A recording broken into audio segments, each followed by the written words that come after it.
KFI AM 640, heard everywhere on the iHeartRadio app. This is Live and Unscripted, offering a newsmaker in Southern California a chance to speak their mind. To join the conversation, call 800-520-1534. That's 1-800-520-1KFI. Now, live from the studios of KFI, the Sheriff of Los Angeles County, Alex Villanueva.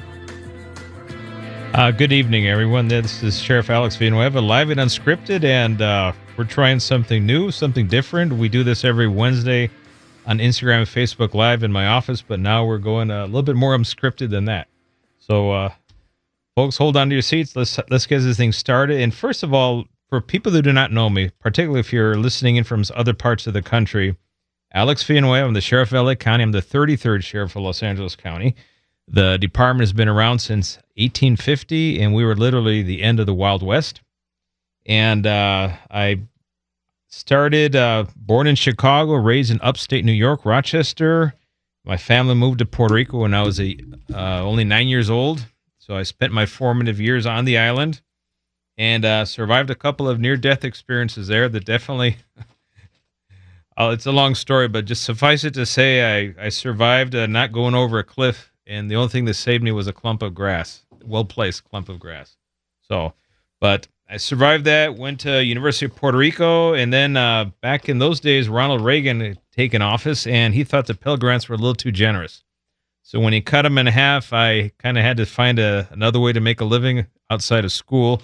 So I joined the Air Force, wound up at basic training, and going from Puerto Rico, I picked the three warmest states I could find. That was Florida, Texas, and California. Rolled the dice and wound up here in California at Norton Air Force Base.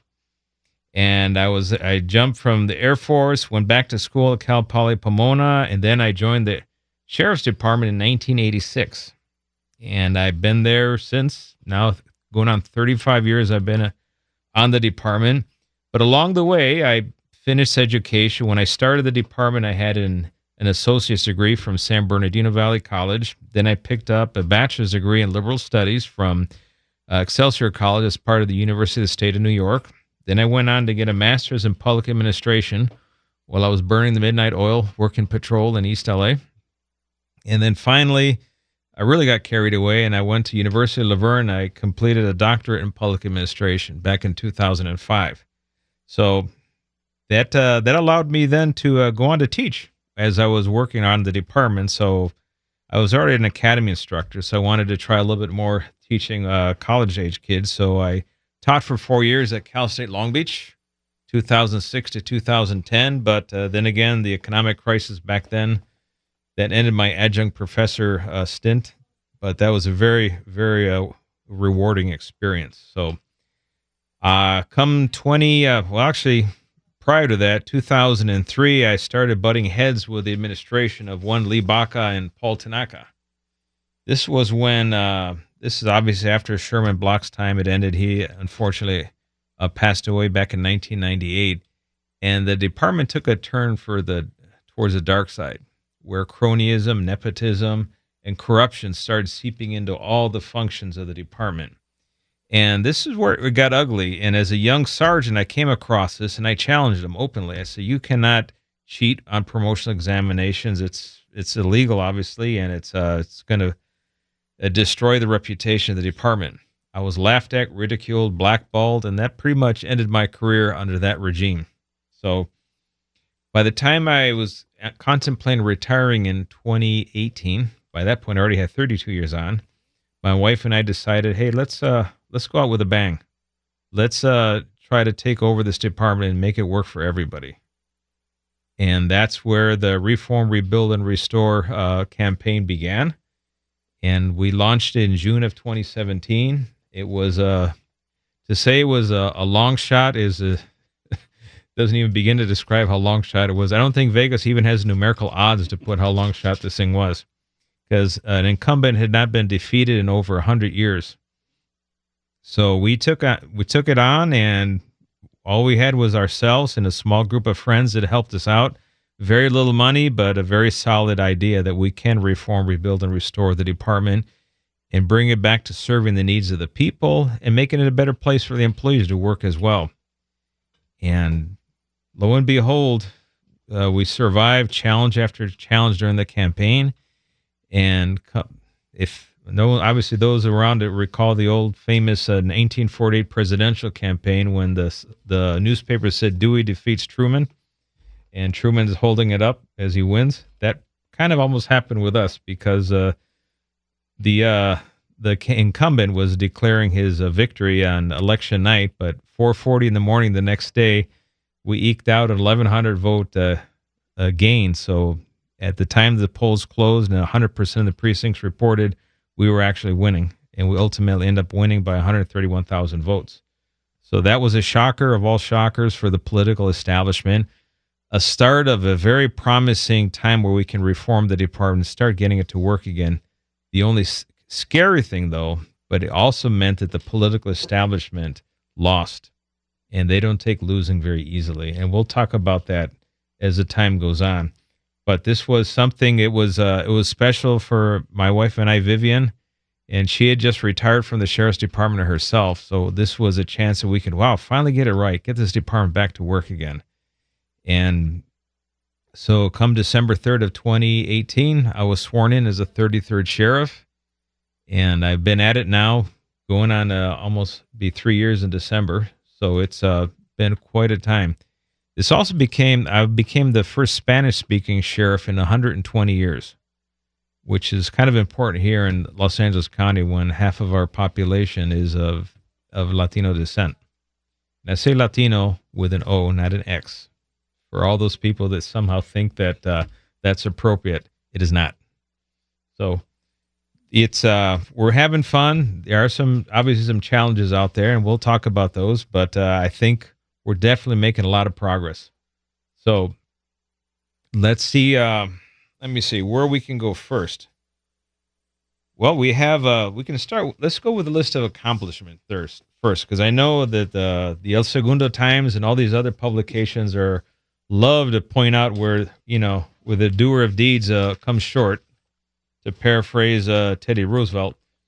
But actually, in this time we've been in office, we've done an awful lot.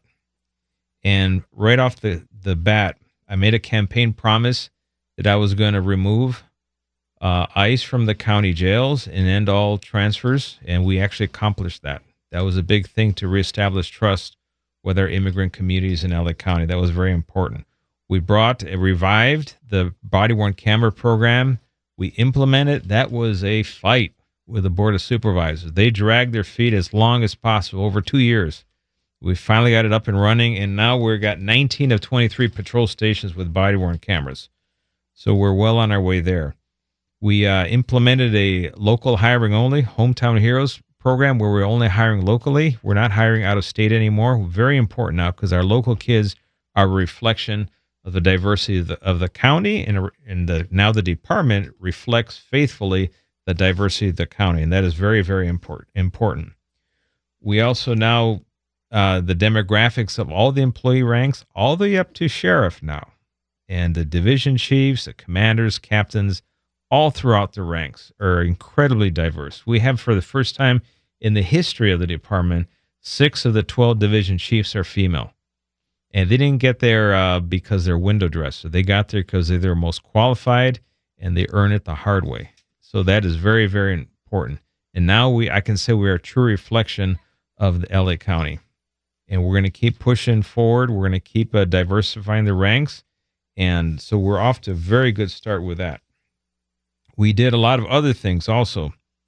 We we raised the standard to become a deputy sheriff. Now, and this is the first sheriff's department, I believe, in the nation to do this, where it takes a minimum of an associate's degree now to become a deputy sheriff, or 60 units for an approved 4-year institution. This is a very big step forward, because now education is a very, very important component of making our employees more qualified, more well-rounded, a broader perspective, and better able to serve the needs of the community. And there's study after study that points that when you're better educated, you're more likely to use your brains instead of your brawns to resolve conflicts.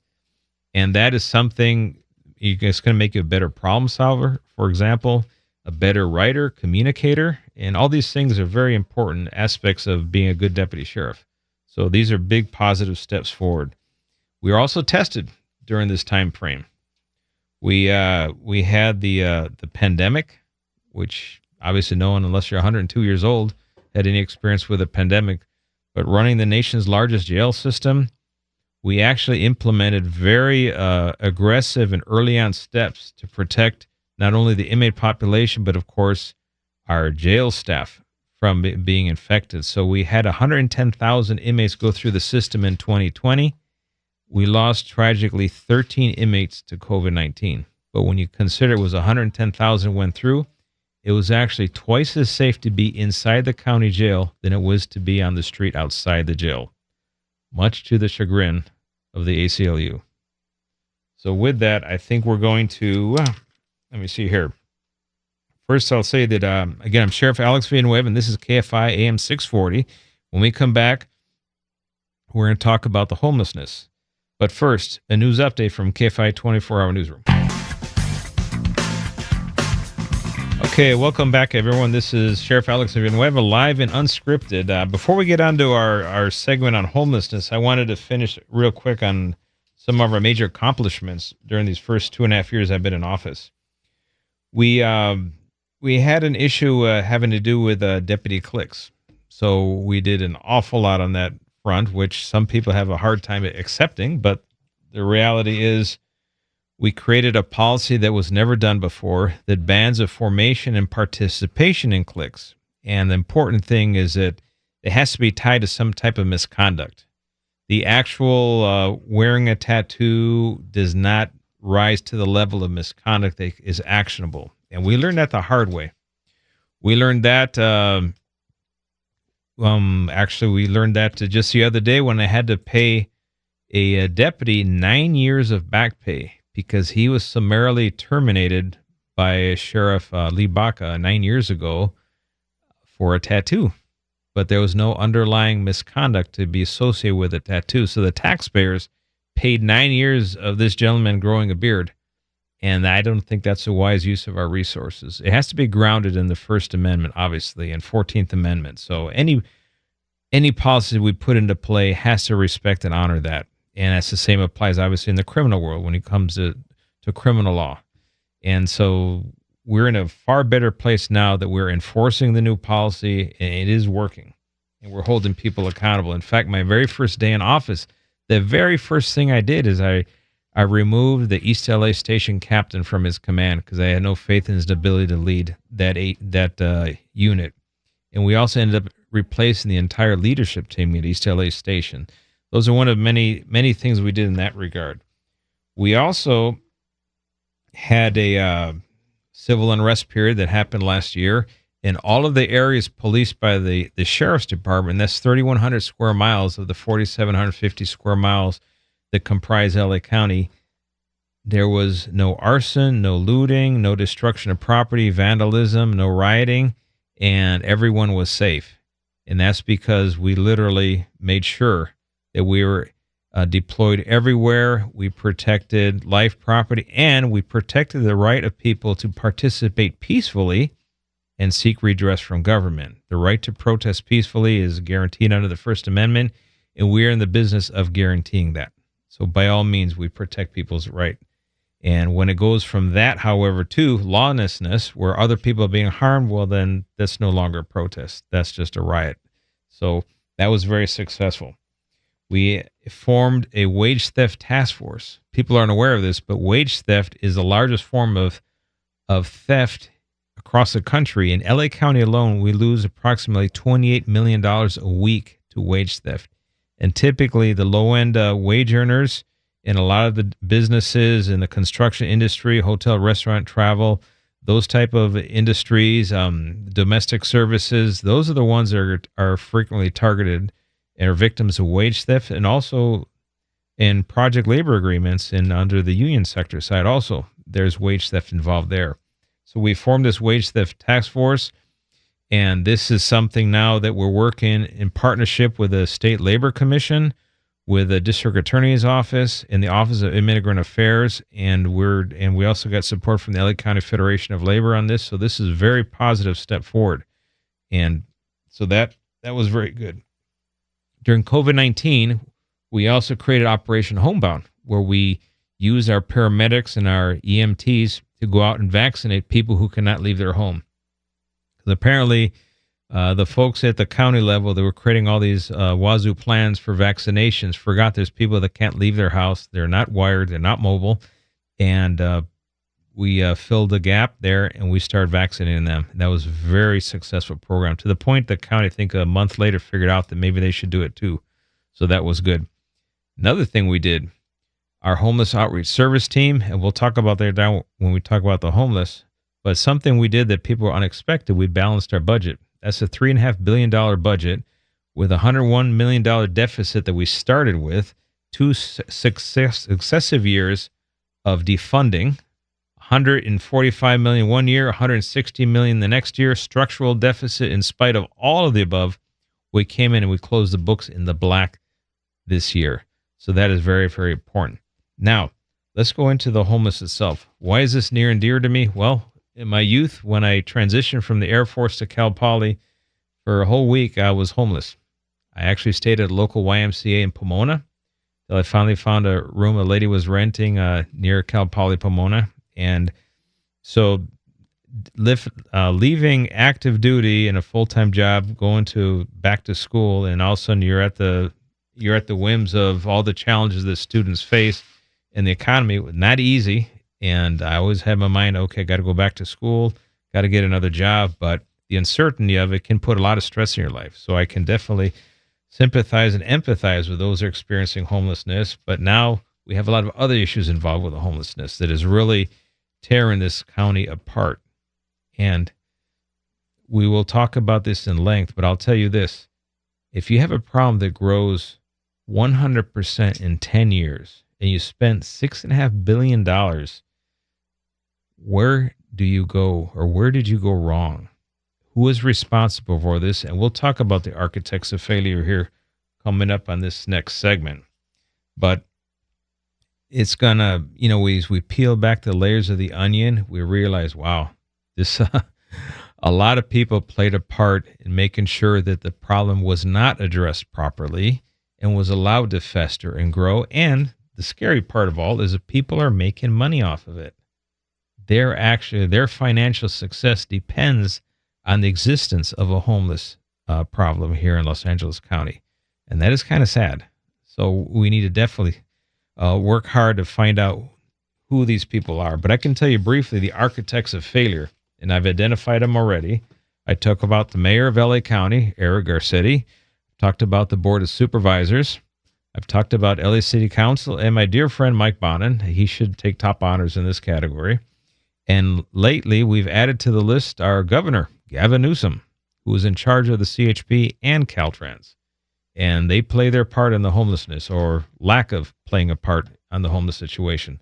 So that we'll talk about that when we come back. But I'm Sheriff Alex Villanueva, and this is KFI AM 640. So when we come back, we'll continue picking apart this homeless situation. But first, a news update from the KFI 24-hour newsroom. KFI AM 640, heard everywhere on the iHeartRadio app. You're listening to Live and Unscripted with LA County Sheriff Alex Villanueva. Welcome back, everyone. And we're going to go to the phone lines right now. And let's hear from Edward, our fourth-generation merchant on Olvera Street. Hi, good evening, Sheriff. It's a pleasure to speak with you. You have often spoken about the homeless issue around LA County. And one of the places that you have mentioned regularly is Olvera Street. Being a fourth-generation Olvera Street merchant, we've had an inundation of homelessness around the perimeter of Olvera Street for a significant amount of time. I was just curious, how do you intend to address that and, get done what the city has had a difficulty getting accomplished by either removing them or finding them some other location or services that they could, embrace and help them out and clean up the vicinity a bit. How do you intend to address that? Well, Edward, I will tell you this, and this, I don't know if you'll be happy or sad about this, but we can clean out the entire county of LA and get it back into working order in 90 days. 90. It requires, however, and this is the hard part, it requires 100% cooperation from both the county government, the city government, and all of the departments. That means that the mayor of LA, the board of supervisors, and the city council need to find it within themselves to dig deep, deep down inside their career, political, scheming, calculating souls to find a way to come together and admit, yes, what we've done so far is not working, and we need to take care of you, Edward. We need to take care of all of the merchants on Olvera Street across the entire county of LA. There's things we can do. Unfortunately, you're a victim of the homeless industrial complex right now. All the money is being spent, $6.5 billion over 10 years.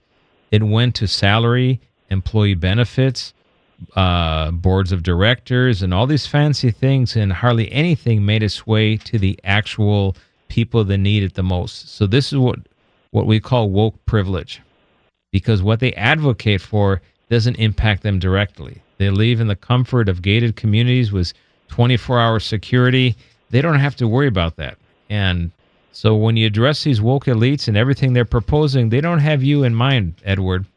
You just have to grin and bear it while you're seeing these tents pop up all around Olvera Street. And I drive by it every day, and every day I see more. And I know it's wrong, the entire thing. I walked through Olvera Street back in May, and I was shocked that how many of the kiosks had closed down. And Las Golondrinas is closed down as well, the restaurant. And that's a shame. Who in their right mind would put a homeless shelter in a parking lot that's supposed to be where vehicles for those who are visiting Olvera Street should go? Why on earth would you surrender that to a homeless encampment or to a homeless shelter?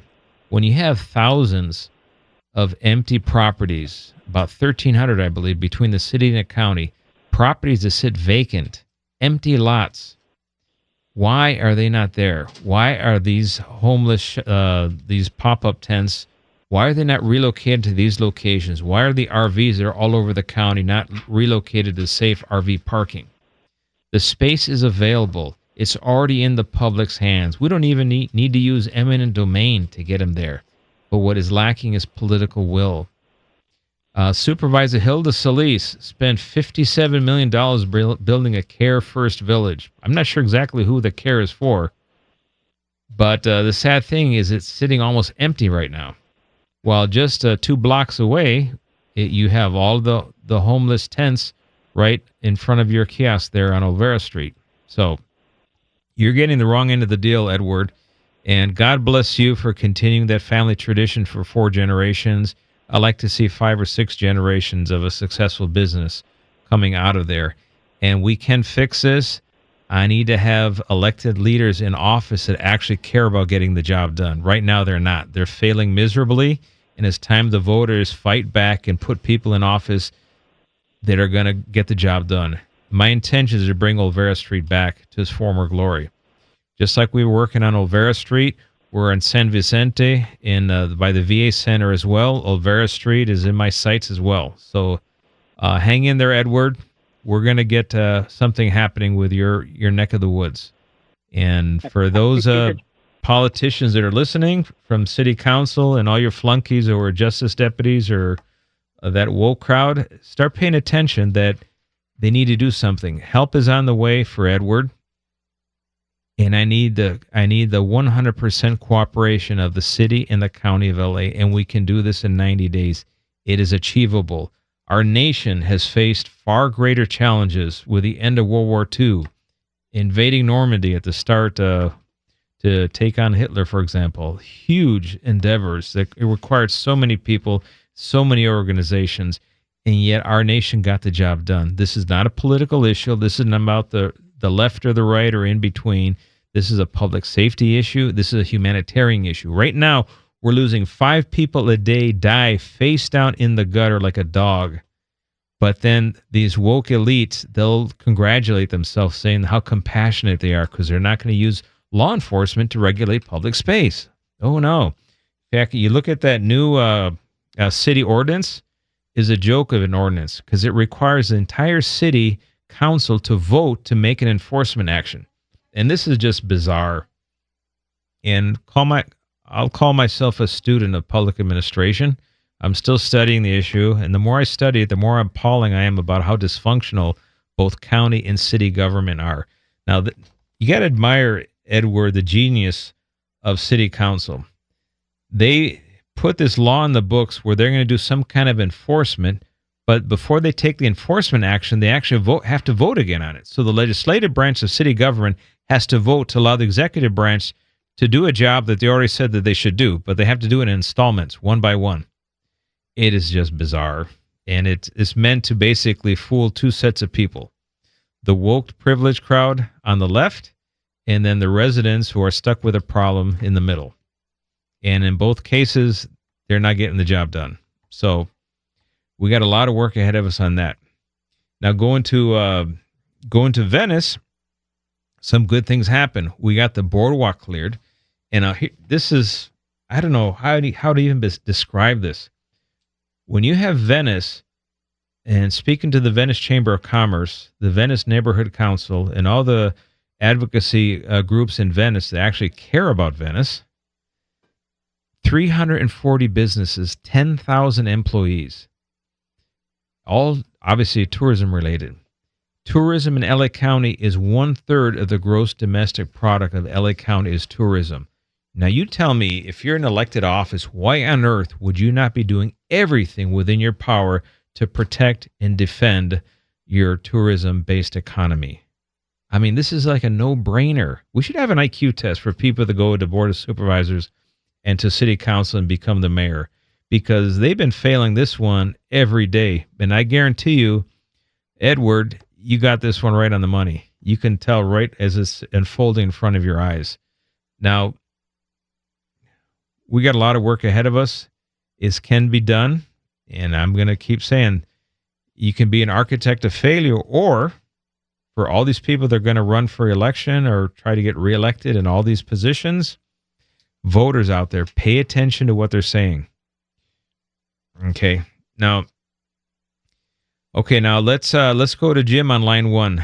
Jim, you're on the air. Good evening, Sheriff. How are you? Oh, not too bad. Yourself? No, doing well. Yeah, I got a question for you. I was a reserve deputy about 30 years ago at Temple Station, and noticing when I'm driving around during the day, it seems like more and more of the units are two-man units, and I don't think they're all trainees just out of the jail or OSF deputies. I'm wondering, is that a new policy change or doing something similar that what LAPD does, running two-man units? Well, actually, our budget is so restricted that we have a hard time manning those two-man units. I'd like to have all of them being two-man units, but the unincorporated county areas at nighttime for PM shift and graveyard shift, you're typically going to see those two-man units. When it's a contract city, none of them are going to go for the two-man unit. It's just going to be the one-man unit. It seems like more and more, even in the contract cities, that they're two-man units. Outside of the training officers, the trainee, they really haven't wanted to front that money. Although some of the contract cities now are interested in increasing their contract service levels, which is a good thing. I want to pause real quick, Jim, and I want to thank you for being reserve and your service to the community. And thank you for wearing that badge, Jim. You make us all proud out there, and our reserves are definitely what we need. So anyway, let me go real quick. I'm Sheriff Alex Villanueva, and this is KFI AM 640. When we come back, I'll tell you about the consequences of defunding. But first, a news update from the KFI 24-hour newsroom.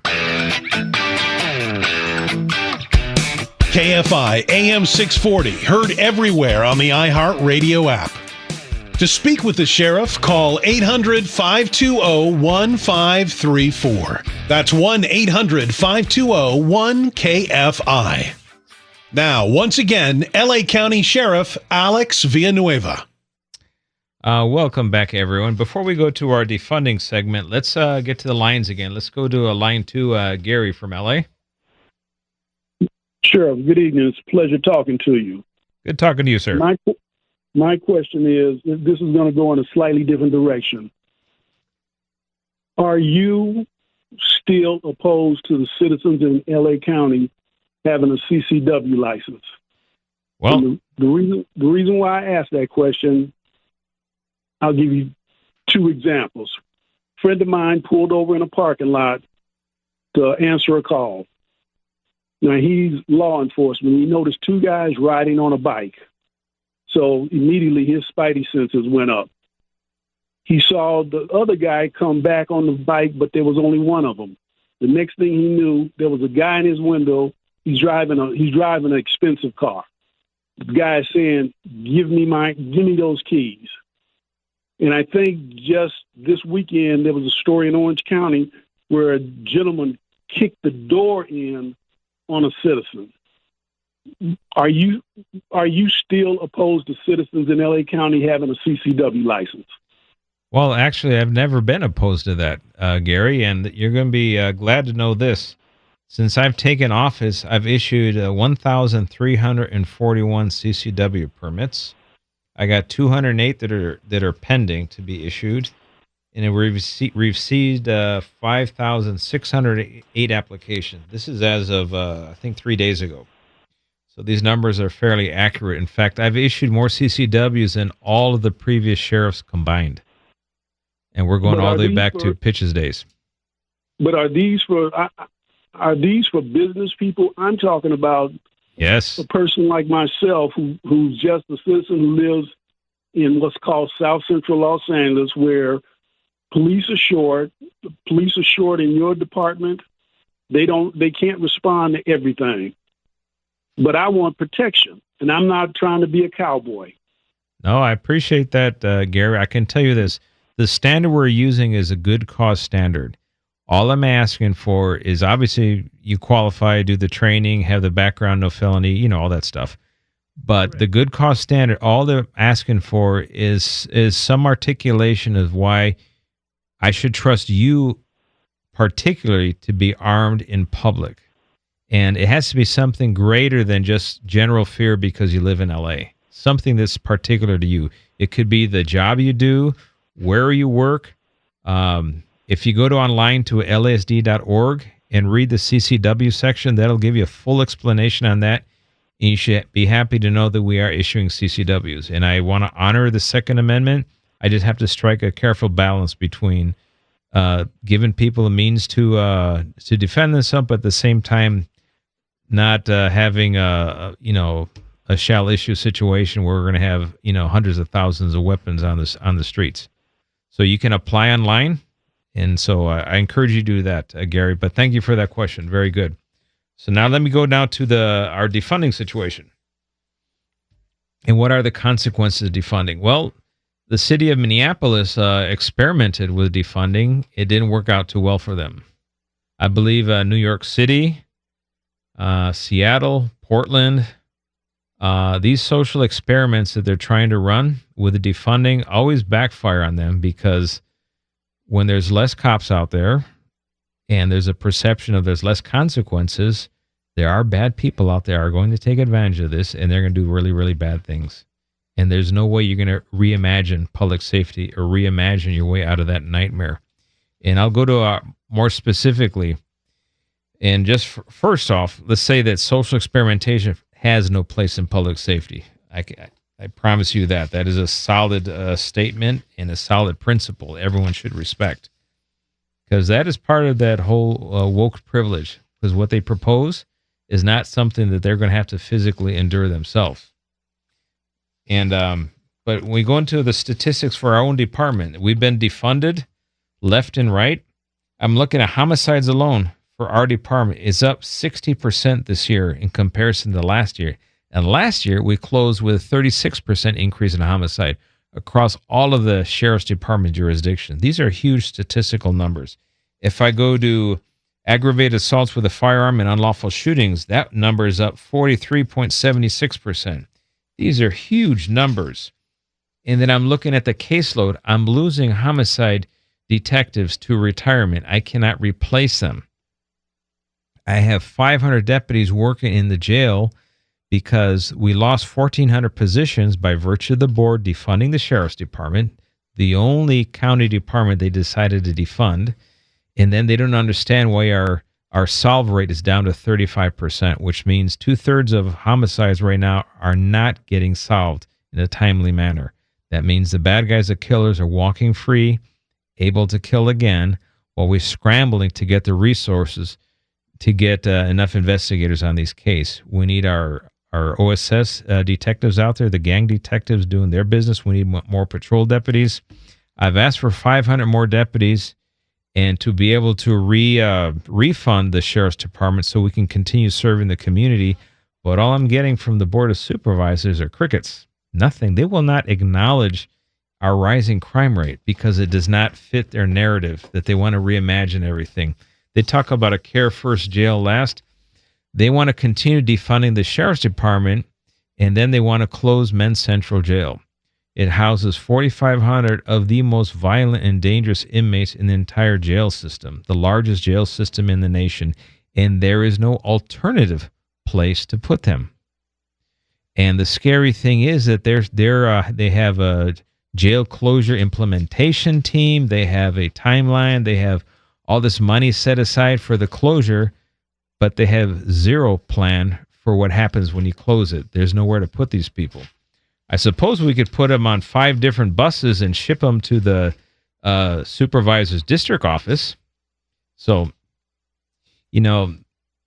let's just say this. The same woke elites who call for the defunding of law enforcement, they go home to wealthy neighborhoods, they're in gated communities. Less law enforcement hurts our lower income communities, particularly communities of color. They're the least who can afford to see less cops on the street, and they pay the price. So this is utter nonsense, the whole defunding movement, and their time has come and gone. So with that said, let's go to, again, I'm Sheriff Alex Villanueva, and this is KFI AM 640. When we come back, we're going to be talking about oversight. But first, a news update from the KFI 24-hour newsroom.